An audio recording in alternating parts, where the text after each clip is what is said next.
wanted to create a blog post to illustrate the anatomy, the playbook. What is a great dashboard? What does it have to have? And as I started outlining that, I figured I would have a diagram.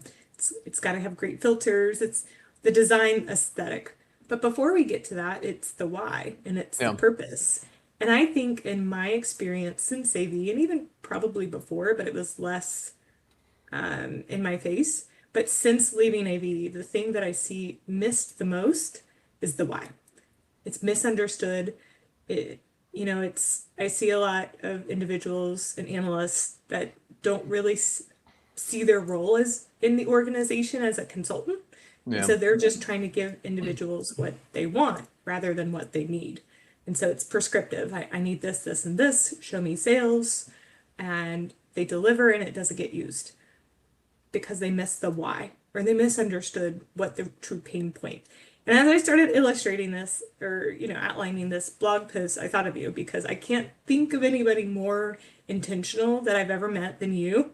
Oh, And I think that's a big part of AV and the what you're trying to do different in the marketplace is really understand and serve. And so I wanted to just kind of reconnect with you and see if we can talk through why is it important, why it may be missed or forgotten, and then what happens when it does.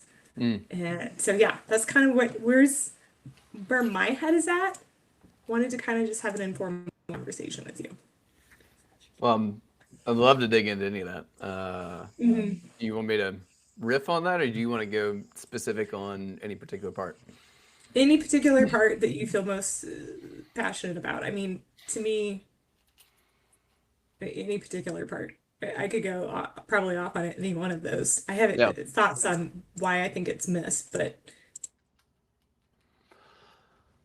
Well, so let me grab a couple of different things. First off, of course, thank you. I appreciate all of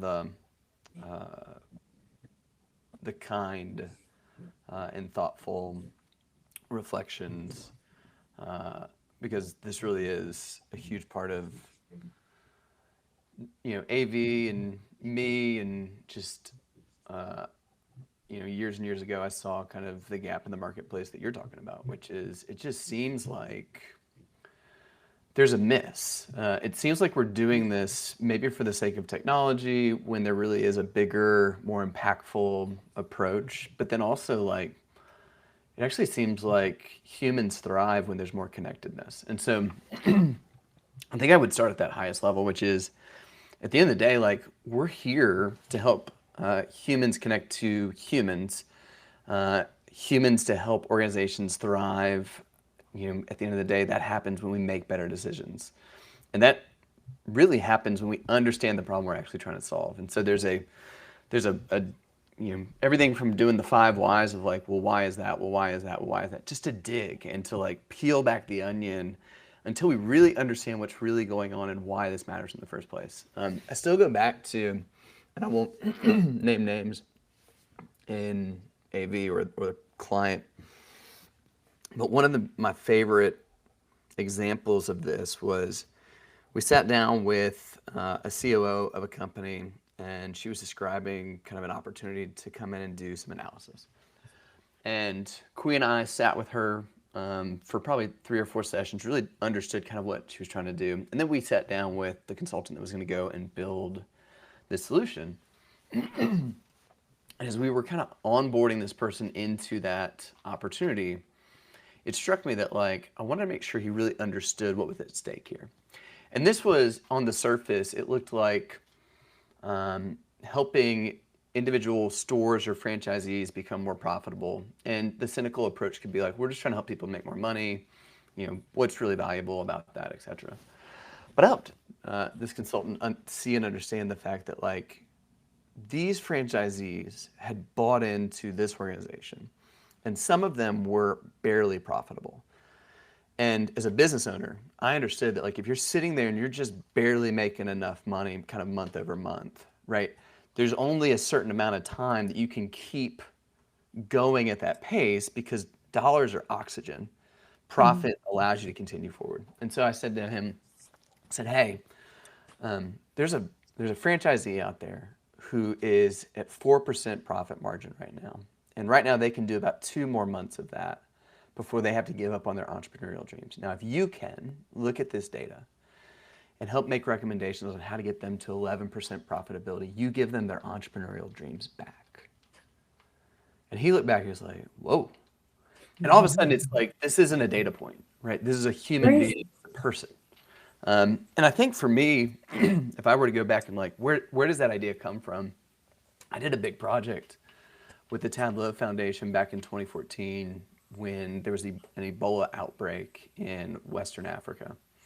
And I remember doing that project and realizing that every data point on the screen was a person who had been diagnosed that week with Ebola. And at that time, if you got diagnosed with Ebola, you had a 60% chance of dying. And so it was like this moment where you realize like this is not a dot, right? This is a life, a mother, a father, a brother, a sister, a child, and the realization of we have to do this work because we have to get this information so that they can get treatment, so that they can be, so that other people don't get Ebola, etc.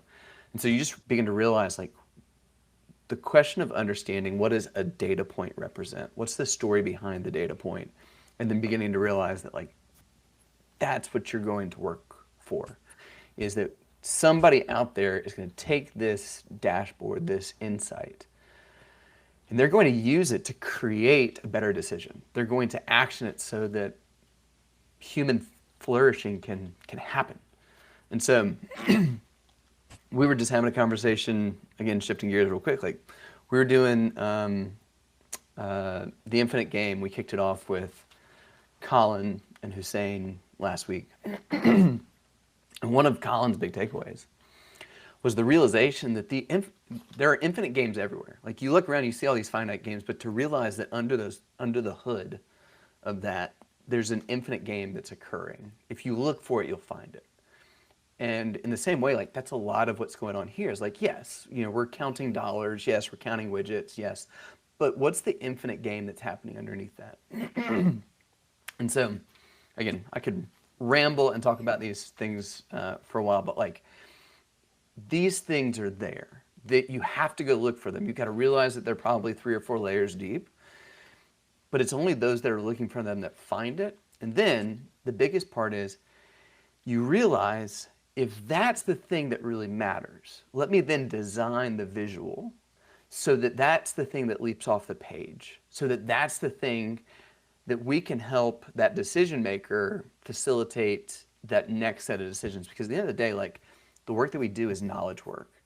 And in the world of knowledge work, the thing that the value that we're providing at the end of the day is a better decision. Like full stop every single time.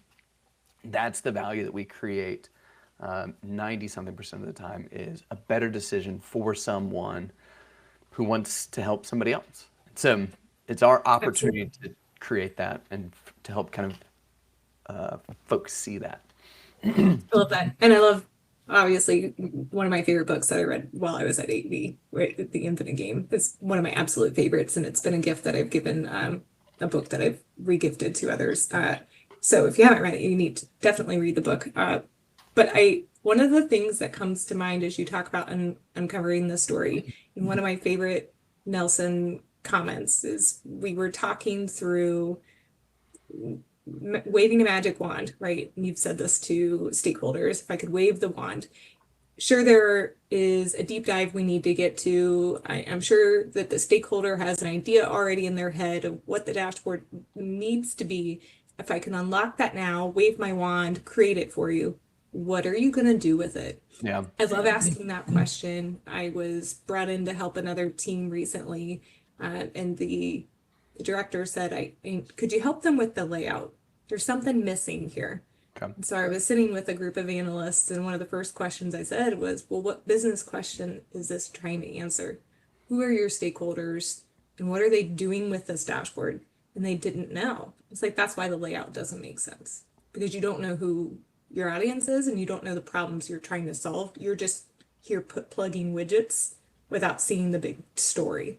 Yeah. And so I love that. What would you go, how do you make this actionable? What would you go do with it? how does this change your life? So you bringing in that every data point is a person from the experience with the Tableau Foundation that really hits home. That I really wish I could instill that in any analyst, your consultant. Like Yeah. this matters. Well, and Jennifer, the principle that you're hitting on is this kind of principle or characteristic of being curious. And you know well that we have a phrase around here that says, if you want a better answer, you need to ask a better question. And so a big part of this is, if you're dissatisfied with the answers that you're getting or the answers, frankly, that you're providing, it means that there's a better question that's out there that will lead you to a better answer. And so as you said, right, why is this thing, we are dissatisfied with the answers this dashboard is currently providing. Awesome. Let's go make it better. So in order to do that, we need to ask a better question. Well, who is this for? Well, we don't know, right? Well, what problem are we trying to solve? We're not sure yet, right? How will we know when we've achieved it? We haven't asked, right? And so as we ask those better questions, we're going to get better answers. Those better answers will lead us to better design. That better design will lead us to better decisions. Right. Absolutely. Or it's the realization. Andrew Haydo was talking at Tableau conference about it's the later realization that you've built this dashboard exactly as they asked, only to realize, oh, it's a vehicle for something else. And I missed that opportunity. And if that's what your intention was, okay, let's back this up. I could go and redo it. So sometimes it's realizing after the fact that if there was a miss and going back and fixing it, right? And I think it's through those reps and opportunities that you hone the skill a little bit sharper each time. And I was thinking about it this morning. I would much rather ask why to start than ask why later. Why is this dashboard not getting used? Well, did I not ask why before I started building? Maybe, maybe not. Maybe we didn't drill enough. But so that kind of takes us to the next point. What, in your mind, why do you think this is missed so often? Because in my impression is when there's a challenge with a dashboard or it's not being utilized, or there's a pattern of stakeholders asking similar questions, even though analysts are building to those questions, there's usually a miss. We didn't dig deep enough. But why do you think that is? Yeah, it's an interesting question. It's one that we debate a lot. It's obviously one that we observe a ton, just in the marketplace generally. I think there's a handful of things that are kind of happening in different shades. Thing one is, generally speaking, technologists love to code and they think a little bit binary. They think kind of ones and zeros, black and white, kind of rule following, etc. And so if they get a request, they assume that well, that's the thing I should go build. And again, this is instinctually kind of makes sense. At the same time, what is even better than that is to pause and say, hey, that's really interesting. Sounds like you want this. Can you help me understand the decision that's going to help you make? Can you help me understand who that's going to benefit? Can you help me understand? And so it's pausing and not just being kind of an order taker, but really reflecting and processing and analyzing why the request is going to create impact in the first place. And so I think that's kind of big thing. Number one is, we're not here to take orders. We're here to create insight. We're here to help create better decisions. We've got to make sure that we're processing with somebody and making sure that we've heard them and understood them, and also brought, one of our core values is to challenge often, love always. And so we want to bring some challenge and just say, hey, that's really interesting. Maybe it is that idea of challenge. Let me challenge, if Y is the goal, are you sure that X is the best route to create that goal? Maybe it is, maybe it's not, but let's at least poke at it, and see if it stands up to a little bit of scrutiny. And so I think that's thing one. Thing two is, you see this with Simon, he talks about this with the golden circle. It's the what is the most rigid, it's the most tactile, it's the easiest thing. So if you just tell me what you want, I can kind of turn my brain off on kind of critical thinking, and I can just go do that. And that's just simple and easy, and that's kind of the bare minimum. It's another level to kind of figure out all right, what's the best how? I understand what they're asking for, but like, what's the most efficient? How might I do this? There's always 12 different ways to do stuff with data, but which one of those is the best way in this particular use case, et cetera. And that's another level of kind of critical thought. But that last level is the fuzziest, it's the hardest, it's the one you have to peel the onion back the most, and it's why. And it's kind of what we started with initially. And so I think because it's, the tactileness of kind of what, and we're like, oh, well, I can just knock that out. Boom, I can just get that done. Versus like, all right, now I got to critically think and understand, well, what are all the different ways I could do this? And then which one's the best way given this stakeholder, this audience, this use case, this data size, this timing, et cetera. So like how is a whole nother kind of critical thought, but then that next elevation of, but really what's going on here? And really, and I think that kind of leads me to my last point. And again, I think we could go down, there's probably 10 more. Yeah. But I think the last one is to really understand why this matters, you also have to really understand the business. And I think a lot of technologists are like, I don't want to understand business. I don't want to understand marketing. I don't want to understand sales. I don't want to understand operations or supply chain. I just want to crunch data. I just want to code the SQL. I just want to get my transactions in there, get my dimensions in there, boom, boom, boom, get this, drag this, build that, etc. But really not understand, so what, right? I've delivered this. Now, if this is actually effective, if it's actually going to get used by business stakeholders and decision makers, it's got to be because it is helping them make a decision that drives the business forward, which means you have to understand and walk a mile empathetically in the shoes of that business stakeholder, that business leader. And that's just a lot. Like that feels like an extra weight that maybe we feel like that should be somebody else's job, or that's somebody else's seniority, or it's just not like, I don't care about those things. And yet, like, if you care about that person, if you care about the organization, you're gonna go the extra mile. You're gonna walk with them. You're gonna create the understanding and the context of why this is gonna matter and why it's gonna matter for the business and how that ultimately shows up even to bottom lines. And I don't recommend having a ton of focus on bottom lines, but if you don't understand how the inputs and the stuff that you're gonna do is going to then translate ultimately and either create efficiency or generate additional revenue or save on costs or create a better experience, then there's no way that you can build something that's going to be effective and drive the business forward. And again, I just think that that's a lot. Like that feels like a lot, but that's where the goal is. Like that's where, you get to the end of the rainbow. Like that's how this really works. That's really where effective stuff happens. And I think the last thing I would say is in order for those things to be true, you've got to have the humility to say, one, I don't know, and two, I need help, and that you're then going to kind of partner with somebody who does understand those things, but doesn't understand the data, the technology the way you do, because it's really at those intersections and those relationships where kind of the beauty comes out. Because when you're at your best and I'm at my best, like 1 + 1 = 10. And I think we don't do it because that sounds hard. I don't want to tell people I don't actually know these things, and I don't want to ask for help.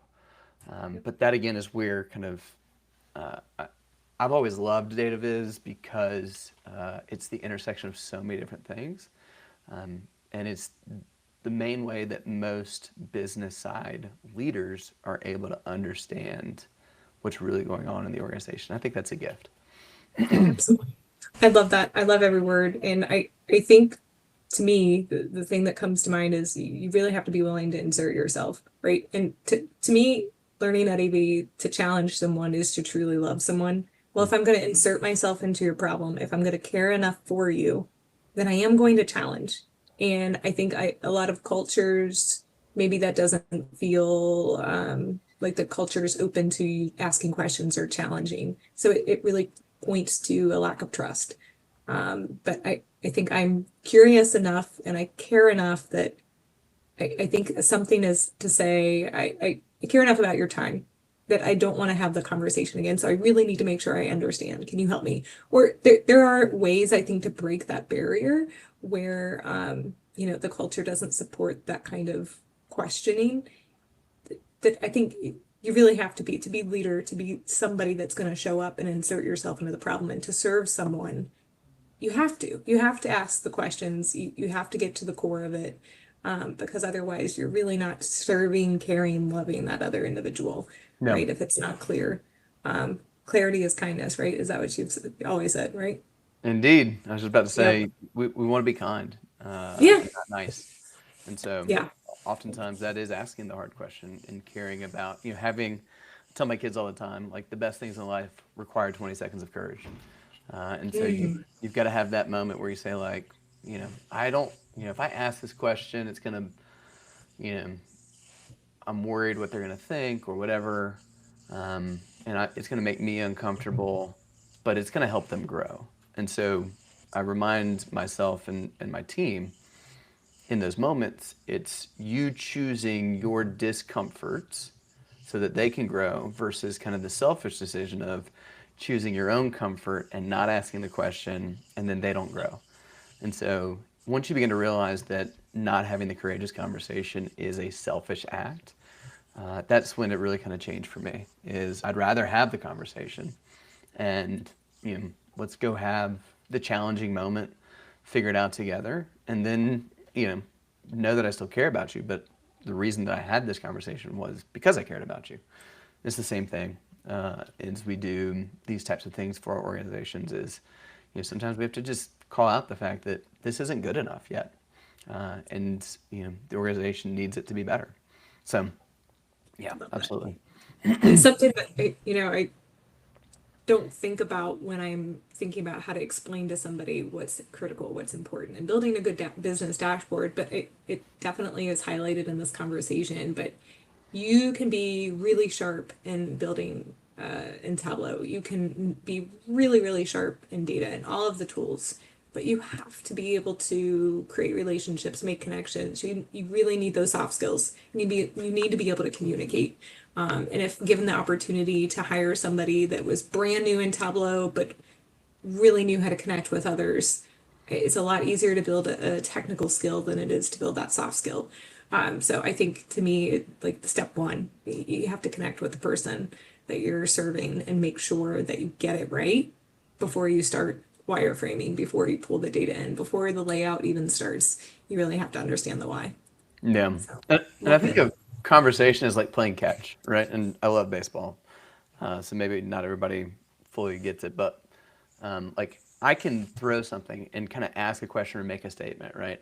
But until I know that you've caught it and that you can kind of throw it back, I'm not sure that we're actually communicating. And so, that's a lot of like, hey, let me ask you a question. And then they respond. And then it's part of you kind of, hey, here's what I heard you just say. It sounds like this is important. It sounds like you're trying to do this.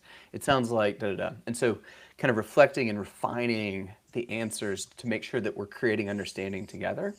Now again, that's a huge part of the relationship that you're talking about. And, it's so valuable because that's what really comes out as you build the thing. It's like, I truly understood what they were trying to do. That's why I built it this way. And by the way, like, I think one of the biggest encouragements that I would give folks out there that have lived in this world for a while and they find themselves in this like endless cycle of doing rework and edits and enhancements, etc. And I am a firm believer that most of that can be avoided by simply asking better questions the first time, creating better understanding, having more empathy from the beginning.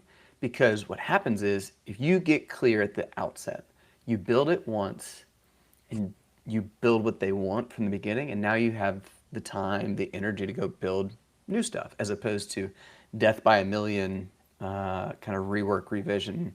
And I've seen organizations and data analytic teams just get absolutely bogged down and sucked into tons of rework because they stink on discovery and intake. And so it's a gift you give yourself is to dig and get it right from the outset. Right. And reflecting, if given 6 months, I'd rather spend a longer amount of time building one and getting it right than building a new dashboard every other week, Yeah. right? So if I reflect on the time and what my contribution is, it's not in how many dashboards that I've built, but it's how I've served them in the time that I've spent. So Love this. Love this conversation. Really appreciate connecting with you. Any other thoughts before we wrap up on the why and the purpose and getting clarity? Um, I think at the end of the day, the biggest part of if I go all the way to kind of the very core, so much of this is like, why have I chosen to invest my time, my gifts, my talents, my skills in this discipline, in this organization, to partner with this team, etc. And I think for the ones who are like become really great at this, it's because there's something in them that this is like an expression of these are my gifts and talents. I have a unique ability to serve in this way. And so, I just go back to like, who are you at your core? Why, what's your why? What's your personal mission statement? How is that coming to life as a part of you doing this work? Because if you're doing something that you only kind of like, day in, day out, over the course of time, your cup's going to empty.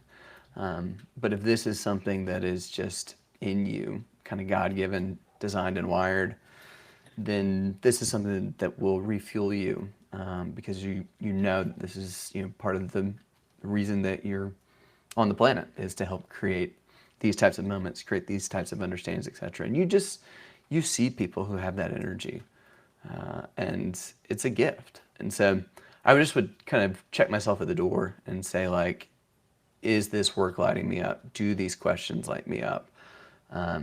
Is creating this understanding lighting me up? And hopefully the answer to that is yes, and that then motivates you to become even more curious, even more empathetic, even more engaged in the work you're doing, because it's important stuff. Love that. And if the answer is yes, there's only one way to show up each day, right? Yeah, you have your good days and your bad days, but it's kind of like I don't like all the decisions my children make, but I always love my kids, and so it's a little bit of that, right? You're like, well, I don't have to I don't have to like every day, but I love what I do, right? I love the impact. I love the people. I love the connection. I love the curiosity. I love the questions. So that's what I signed up for. Fantastic. Good to Love see you. this. Appreciate you. Thank you for your time. Loved reconnecting. Love Yeah. this topic.